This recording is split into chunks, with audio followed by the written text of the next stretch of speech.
여러분, 반도체 부진에 대한민국의 제조업이 죽어간다. 굉장히 슬픈 일이라고 저는 생각을 합니다. 제조업 하면 대한민국이거든요. 전 세계가 제조 대한민국을 이야기하고 있거든요. 그런데 제조업의 상황이 진짜 좋지 않습니다. 여러분 이거 한번 보세요. 2월 제조업 기업 경기 실사지수입니다. 63이에요. 63. 63이라는 숫자는 이게 100이 기준이거든요. 100이. 100이 됐을 때 100 이상으로 올라가면 야 제조업이 진짜 좋아진다 이렇게 이야기할 수 있는 거고요. 100 아래로 떨어지면 제조업이 지금 심각한 상태야. 게다가 63까지 떨어지면 죽어간다 내지는 망해간다는 표현이 맞다고 보는 겁니다. 그만큼 말입니다. 지금 제조 경기가 장난 아니라는 거예요. 실제 지표상도 보면 말입니다. 그야말로 급전직하입니다. 2022년 2월에 여러분 제조업 보세요. 제조업 90일이었습니다. 90일. 작년 2월에 90일이었습니다. 예. 그러던 제조업의 경기실사지수가 올 2월까지 오니까 1년 만에 63으로 떨어졌어요. 최악이죠. 뭐 최악. 우리 경기가 이렇다는 겁니다. 전 산업에 대한 경기실사지수 BSI도 작년 2월에는 85였습니다. 지금은 69입니다. 이것도 마찬가지로 급전직하입니다. 떨어지는 것은 제조업이나 전산업이나 마찬가지라는 뜻이에요. 이것을 보고 있으면 여러분 우리 경기가 좋아질까요?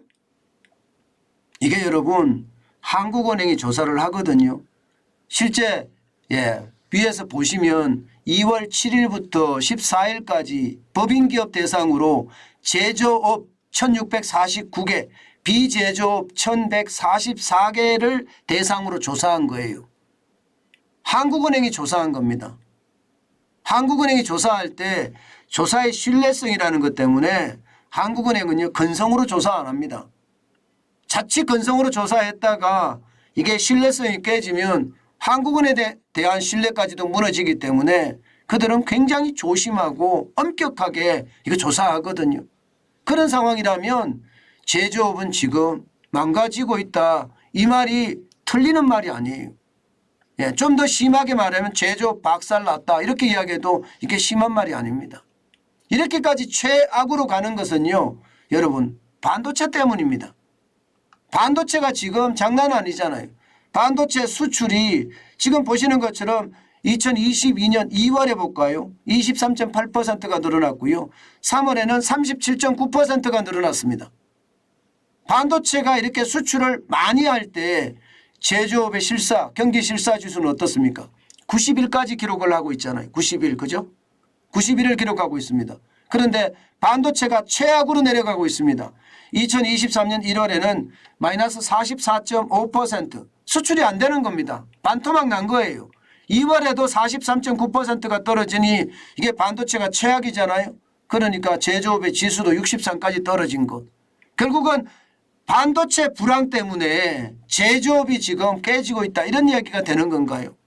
참 이것을 보면 여러분 우리나라가 반도체 의존도가 얼마나 큰지 딱 보여주는 지표기도 해요. 보여주는 지표기도. 문제는요. 이게 큰일이라는 거죠. 큰일이라는 거죠. 반도체가 차지하는 비중이 많은 데다가 반도체가 회복을 못하니까 제조업의 경기 실사지수도 망가지고 있다는 것. 실제로도 수출에서 한번 보면 여러분 반도체가 43.9%입니다. 근데 성형차나 석유 제품이나 철강이나 자동차 부품이나 선박 이게 금액이 많은 순으로 이게 적혀져 있거든요. 지금 1위 반도체만 마이너스 43.9%고요. 석유 제품은 13.6% 올랐습니다. 수출이 늘어난 거예요. 성형차는 56.6%가 늘어났고요. 철강은 3.9%, 자동차 부품도 22.5%, 선박도 21.7%가 늘어났습니다. 그러면 여러분 1위에서 6위까지 보면 반도체만 지금 가라앉았는데 다른 데는 괜찮다. 수출이 좀 된다 하는데 이게 제조업 경기 실사 지수가 이렇게까지 무너지는 것은 반도체 의존도가 크다는 거거든요. 저는 그 어느 때보다 말입니다. 이 반도체에 대한 문제 정부가 적극적으로 나서야 된다고 생각을 해요. 이게 계속 중국만 기대고 있을 수 없습니다. 제가 여러 가지 말씀을 드렸습니다.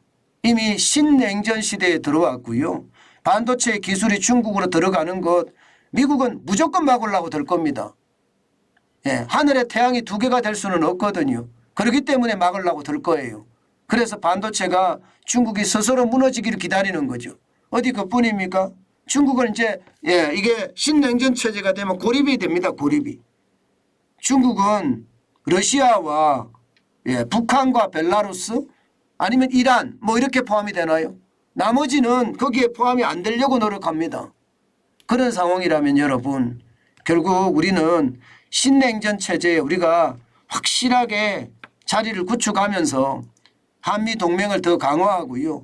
자유진영의 연대를 더 확대를 해서 반도체를 어떻게 할 것인가 이 고민을 많이 해야 된다는 뜻입니다. 분명히 제조 대한민국이 이대로 무너지지는 저는 안 할 거라고 생각을 해요. 왜? 대한민국 사람들의 건성 때문에.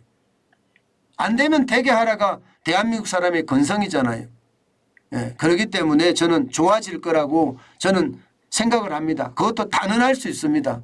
그러나 단기적으로는 지금 나쁘니까 그 어느 때보다 필요한 게 이게 정부의 적극적인 반도체 정책이 아닌가 저는 그렇게 생각까지 해봅니다. 체감격이가 2년 7개월 내에 최저라고 합니다. 앞으로 당분간 경기는 분명히 좋아지지 않을 것 같아요. 그런 상황이라면 더더욱 말입니다. 반도체 지원을 아끼지 않아서요. 이게 제조업의 부활, 제조업의 르네상스 다시 만들어야 되는 것 아닐까. 그렇게 생각을 하고 있습니다.